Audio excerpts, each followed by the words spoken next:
Hey joint, why that loud crack when I pull you? That's gas bubbles in my fluid collapsing, nitrogen popping out as the pressure drops. Feels good, like releasing tension. Mostly harmless.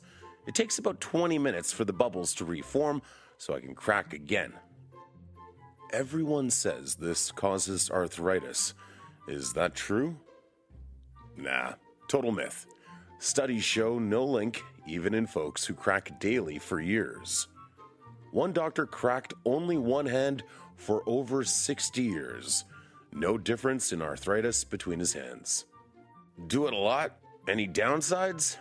Might get minor hand swelling or a slightly weaker grip in some people, but no big joint damage or bone problem risk. It does feel relaxing though, like a quick stress relief. Ouch, that one hurt. If cracking causes pain, swelling, or stiffness, stop and check with a doc.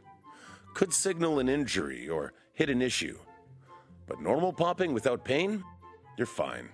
Is cracking knuckles bad? No, it doesn't cause arthritis or long-term harm.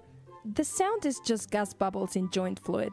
It's safe for most, though you should avoid it if it hurts.